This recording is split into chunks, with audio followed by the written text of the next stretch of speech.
Romeo and Juliet by William Shakespeare.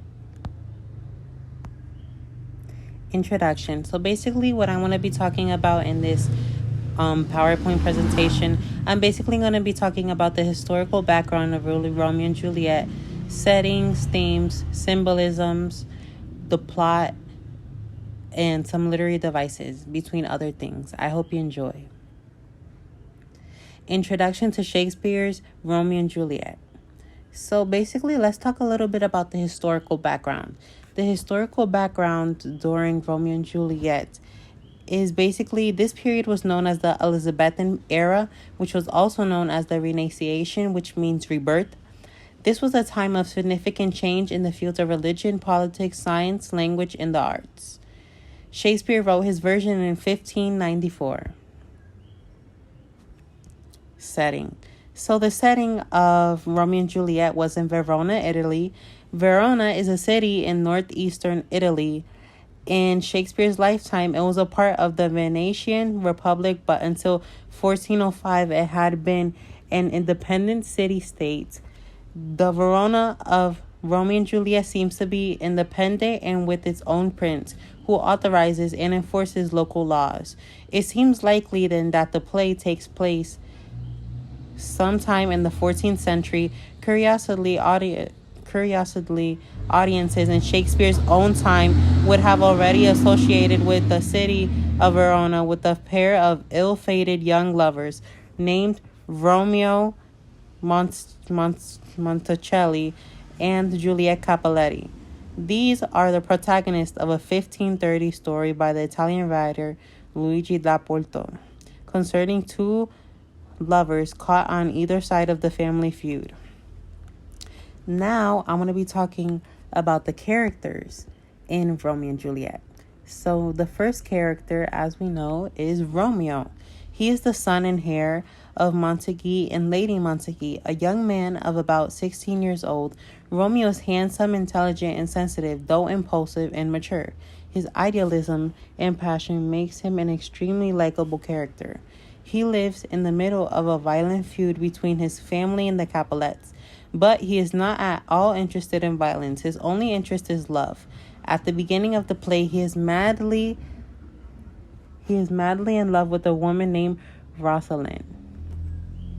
But the instant he lays eyes on Juliet, he falls in love with her and forgets about Rosalind.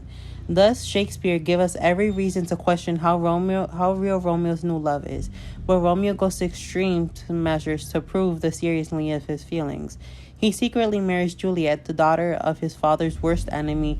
He happily takes abuse from Tybalt, and he would rather die than live without his beloved Romeo. Romeo is also an affectionate and devoted friend to his relative Benvolio Mercury and Fra Lawrence. Now let's talk about another character, Juliet. Juliet is the daughter of Cappelletti and Lady Capulet. A beautiful 13-year-old girl, Juliet begins the play as a naive child who has thought little about love and marriage, but she grows up quickly upon falling in love with Romeo, the son of her family's great enemy, because she is a girl in an aristocratic family. She has none of the freedom Romeo has to roam around the city, climb over walls, and roam the city at night, or get into sword fights. Nevertheless, she shows amazing courage in trusting her entire life and future to Romeo, even refusing to believe the worst reports about him after he gets involved in a fight with her cousin. Juliet's closest friend and confidant is her nurse, though she's willing to shut the nurse out of her life the moment the nurse turns against Romeo. Friar Lawrence. He is a Franciscan friar, friend to both Romeo and Juliet. He's kind, civic-minded, and proponent of moderation, and always ready with a plan. Friar Lawrence secretly marries the impassioned lovers in hope that the union might eventually bring peace to Verona. As well as being a Catholic holy man, Friar Lawrence is also an expert in the use of seemingly mystic potions and herbs. Mercutio. Mercutio is basically he's a kingsman to the prince and Romeo's close friend, one of the most extraordinary characters in all of Shakespeare's plays. Mercutio overflows with imagination, wit, and at times a strange, biting satire and brooding fever. Mercutio loves wordplay, especially sexual double and trios. He can be quite hot-headed and people hot hates people who are affected, pretentious, or obsessed with the latest fashions. He finds Romeo's romanticized ideas about love tiresome and tries to convince Romeo to view love as a simple matter of sexual appetite. The nurse, basically Juliet's best friend.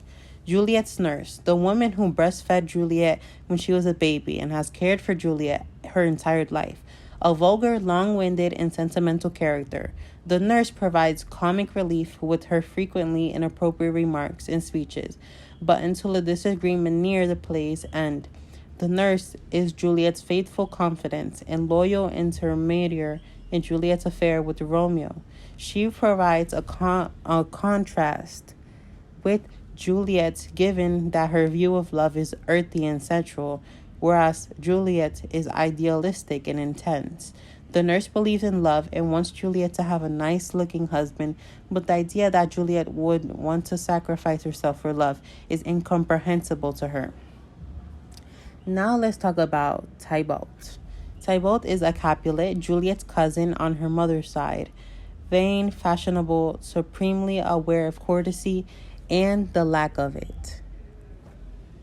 He becomes aggressive, violent, and quick to draw his sword when he feels his pride has been injured. Once drawn, his sword is something to be feared. He loathes Montagues. Benvolio. Benvolio is Montague's nephew, Romeo's cousin, and he's a thoughtful friend. Benvolio makes a genuine effort to diffuse violent scenes in public places, though Mercutio accuses him of having a nasty temper in private. He spends most of the play trying to help Romeo get his mind off Rosalind, even after Romeo has fallen in love with Juliet. Lord Capulet. The patriarch of the Capulet family, father of Juliet, husband of Lady Capulet, and enemy for unexplained reasons of Montague. He truly loves his daughter, though he is not well acquainted with Juliet's thoughts or feelings, and seems to think that what is best for her is a good match with Paris. Often prudent, he commands respect and propriety, but he is liable to fly into a rage when either is lacking. Now let's talk a little bit about Lady Capulet. Lady Capulet is Juliet's mother. She's Capulet's wife. She is a woman who herself married young. By her own estimation, she gave birth to Juliet at close to the age of 14. She is eager to see her daughter marry Paris. She is an effectual mother, relying on the nurse for moral and pragmatic support. Montague. Montague is Romeo's father, the patriarch of the Montague clan and bitter enemy of Capulet. At the beginning of the play, he is chiefly concerned about Romeo's melancholy. Now let's talk about Lady Montague. Lady Montague is Romeo's mother, Montague's wife, and she dies of grief after Romeo is exited from Verona. Now let's talk about Paris. Paris, he's a kinsman of the prince and the suitor of Juliet, most preferred by Capulet. Once Capulet has promised him he can carry Juliet, he behaves very presumptuous towards her, acting as if they are already married. Now let's talk about Prince Escalus. Prince Escalus is the Prince of Verona. He's the kingsman of Mercutio and Paris. As the seat of political power in Verona, he is concerned about maintaining the public peace at all cost. Friar John. Friar John is a Franciscan friar charged by Friar Lawrence with taking the news of Juliet's false death to Romeo in Mantua. Friar John is held up in a quarantined house, and the message never reaches Romeo. Balthasar. Balthasar is Romeo's dedicated servant and who brings the news of Juliet's death, unaware that her death is a ruse. Samson and Gregory. Samson and Gregory are two of the servants of the house of Capulet who, like their master, hate the Montagues. At the outset of the play, they successfully provoke some Montague men into a fight. Abraham. Abraham is the Montague servant who fights with Samson and Gregory in the first scene of the play.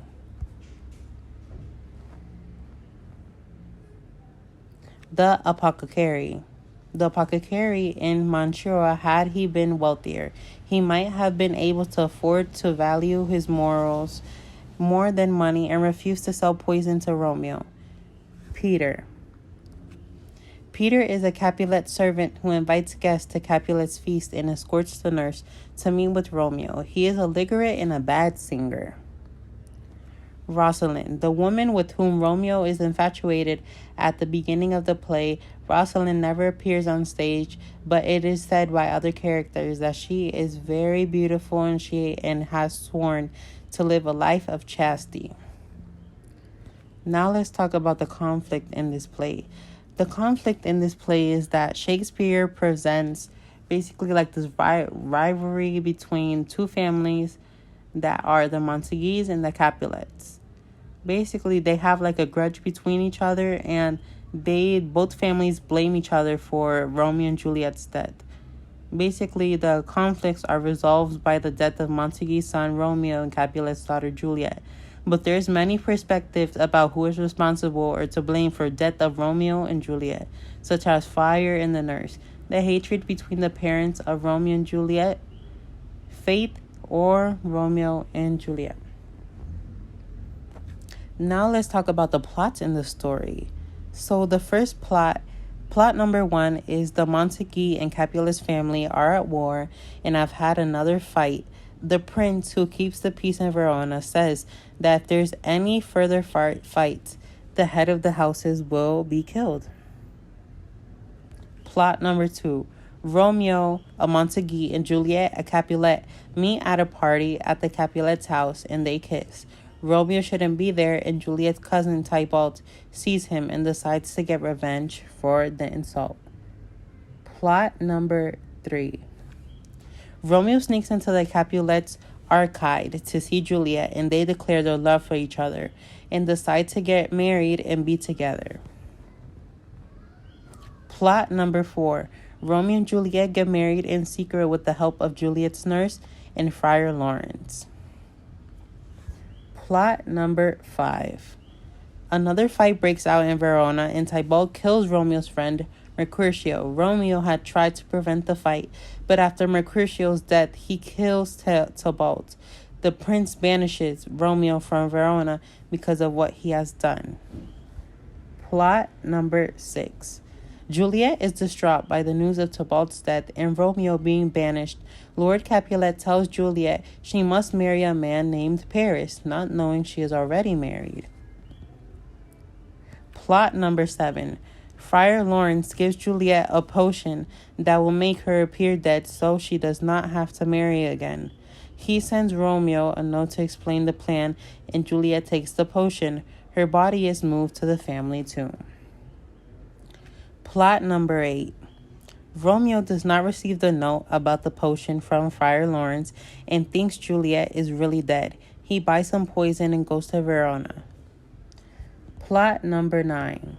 Romeo goes to the tomb and realizes he can't live without Juliet. He takes the poison and dies next to her. Plot number 10. Juliet wakes up and sees Romeo's dead. She then kills herself with Romeo's dagger. Literary devices in Romeo and Juliet. First one, simile. Simile is the first one is love is a smoke made with the fume of sighs. Early in the play, as he moans with about his unrequited love for Rosalind, Romeo uses a simile to compare love to a smoke that arises from the sighs of lovers, perhaps suggesting that it is simultaneously beautiful, potentially suffocating, and difficult to hold on to. The second one, is love a tender thing? Is it too rough, too rude, too malicious, and it breaks like thorn? Out of favor with Rosalind, at the beginning of the play, Romeo rejects the idea that love is tender, comparing it in this simile to a sharp thorning piercing the skin. The third one, it seems she hangs up the cheek of night as a rich jewel in an Ethiopian's ear. In this simile, Romeo compares Juliet's radiant beauty against the backdrop of night to an earring sparkling against the dark skin of an Ethiopian person. Simile number 4. I have no joy of this contract tonight. It is too rash, too unadvised, too sudden, to like the lightning, which doth cease to be ere one can say it's lightened. Juliet reacts skeptically to Romeo's first profession of love, comparing its suddenness in this simile to that of lightning, which flashes quickly and then disappears without warning. The last one. These violent delights have violent end, and in their triumph die like fire and powder, which as they kiss consume. In this simile, Friar Lawrence advises Romeo to temper his extreme passion for Juliet, warning that their hasty marriage could turn out like a kiss between fire and gunpowder, causing a short-lived but violent explosion that consumes them both. Now we're going to be talking about metaphor. Metaphor number 1. A man, young lady, lady such a man. Ask all the world why he's a man of wax. In this metaphor, the nurse tries to convince Juliet that Paris is a perfect specimen of a man, comparing him to a wax sculpture. Metaphor number 2. I talk to dreams, which are the children of an ideal brain, begot of nothing but vain fantasy. In this metaphor, Mercutio suggests that dreams are both from a lazy mind in the same way that children are born from their parents. Metaphor number 3. But self what light through yonder window breaks. It is the east, and Juliet is the sun. In this metaphor, Juliet's appearance at her balcony window prompts the love-struck Romeo to compare her radiant beauty to the rising sun. Metaphor number 4. O happy dagger, this is thy shout. There rust and let me die. Just before stabbing herself with Romeo's dagger, Juliet uses a metaphor to compare her body to the dagger case and suggesting that she intends for the dagger to stay there permanently. Now let's get to the allusions.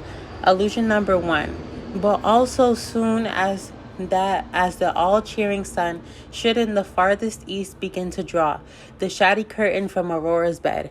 This is an allusion to Aurora, the Roman goddess of the dawn. Allusion number 2. Well, in that hit you miss, she'll not be hit with Cupid's arrow. She that Dan's wit. This quote contains 2 allusions. Cupid is the Roman god of desire and erotic love, and Diane is the Roman goddess of virginity and hunting. Allusion number 3. We'll have no Cupid hard-wicked with a scarf. You are a lover, borrow Cupid's wings. These are an allusion to Cupid, the Roman god of desire and erotic love. Allusion number 4. Oh, then I see Queen Mab had been with you. This is an allusion to Queen Mab, the queen of the fairies and English workmen. Speak to my gossip, Venice, one fair word. This allusion is to Venice, the god of love. Now let's talk about personification. Personification, the first example is Romeo. 2 of the farthest stars in the all the heaven, having some business, do entreat her eyes to twinkle in their spares till they return. In this example, Romeo gives human qualities to the stars. Romeo implies that the stars have other more important business to do rather than just shine in the night sky. So in their absent eyes are bright, Juliet's eyes are bright enough to take their place until the stars can return. Personification number 2. Juliet, come. Come, gentle knight. Come, loving, black-browed knight. Juliet describes the knight as both gentle and loving, two human qualities and abilities. Though a more subtle example of personification, Shakespeare brings the knight of life, and the reader more fully understands that Juliet is begging the knight to appear more quickly because Romeo will visit her when night provides the cover he needs to secretly ascend Juliet's chambers. Personification number 3, Friar Lawrence. The great morn smiles on the frowning night, checkering the eastern clouds with strikes of light. In this example of personification, Friar Lawrence describes the morning as having eyes and as smiling. By attributing these specific human qualities to the morning, Shakespeare's audience is painted a more vivid picture of the morning shining brightly over the night of dark. Fourth and last personification. Arise, fair sun, and kill the envious moon, who is already sick and pale with grief, that though her maid art far more fair than she. This example of personification compares Juliet to the sun and then personifies the moon. Appears envious, sick, and pale are attributes of a human and not of an inanimate object. Hyperbole. The first one. Go ask his name. If he be married, my grave is like to be my wedding bed. Juliet is saying that if Romeo is married, she will die without ever marrying. In fact, she will marry Romeo, but she will die shortly after. Hyperbole number 2. But soft, what light though? Yonder window breaks. It is the east, and Juliet is the sun. Arise for the fair sun, and kill the envious moon, who is already sick and pale with grief, that though her maid art far more than she. This is a comparison of Juliet's beauty to the brilliance of the sun in this hyperbole, but it is the genuine reflection of how Romeo feels about her. The third hyperbole. The brightness of her cheek would shame those stars, as daylight doth a lamp her eyes in heaven, would through the airy region stream so bright that birds would sing and think it will not night. This is Romeo uses exaggerations about brightness and brilliance to describe Juliet's beauty. Hyperbole number 4. My bounty is as boundless as the sea, my love as deep, the more I give to thee, the more I have, for both are infinite.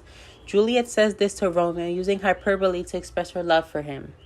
The fifth and last hyperbole. I will not fail this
Symbol number 1 in Romeo and Juliet.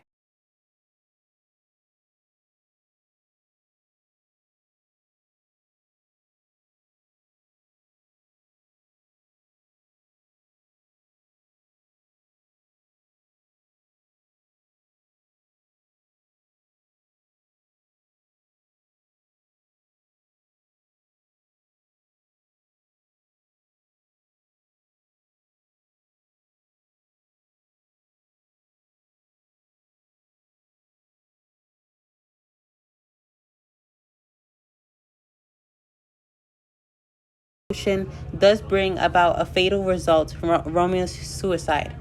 As this example shows, human beings tend to cause death even without intending to. Now we're going to talk about the second symbol, thumb biting.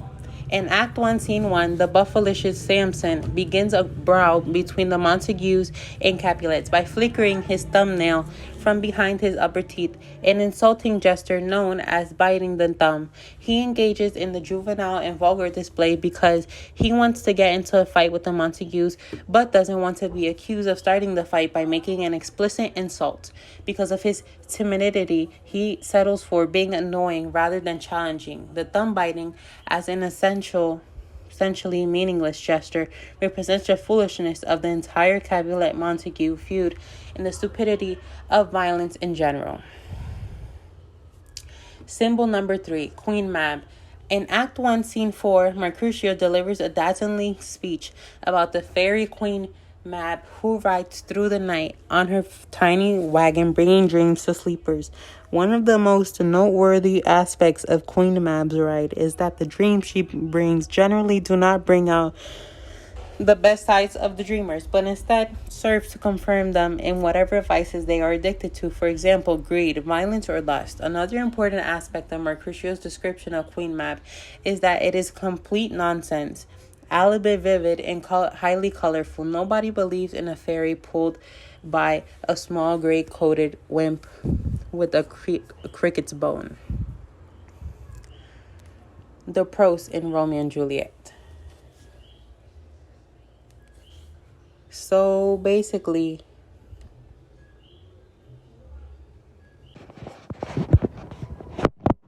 the prose in Romeo and Juliet. Basically, like other plays by Shakespeare, the dialogue in Romeo and Juliet is presented mainly by blank verse. Blank verse is a type of poetry that does not usually rhyme, but which has a clear pattern of 10 syllables in each line. These 10 syllables are then organized into 5 groups of 2, an unstressed syllable followed by a stressed syllable. This creates a rhythm in Shakespeare's dialogue. Generally, the characters with higher status speak in blank verse. Lower status characters, such as servants, usually speak in an ordinary prose, which comes across much more like ordinary speech. You can see a good example of characters speaking in prose in Act 1, where the servants have their quarrel. Now, I'm going to be talking about the Shakespearean sonnet. This could be divided into 4 parts based on the rhyme scheme. Each line that has 4 that we can see is A, B, C, D, E, F. Basically, that's called the quatrain. And the last one is called the couplet because it only has 2 lines instead of 4. 2 households, both alike in dignity, in fair Verona where we lay our scene. From ancient grudge break to new munity, where civil blood makes civil hands unclean. From forth the fatal loins of these 2 foes, a pair of star-crossed lovers take their life, whose misadventured piteous overthrows doth with their death bury their parents' strife. The fearful passage of their death-marked love, and the continuance of their parents' rage, which but their children's end not could remove. And now the 2 hours of traffic of our stage, the which if you with patient ears attend, what here shall miss our toll shall strive to mend.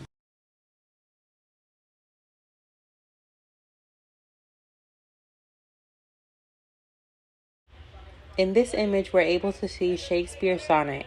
Basically, the stanza is quatrain and couplet, and the rhyme scheme is A, B, A, B, C, D, C, D, E, F, E, F, and G, G. The reason why the GG is called like GG, there's only 2 letters, is because it's a couplet, which means there's only 2 lines.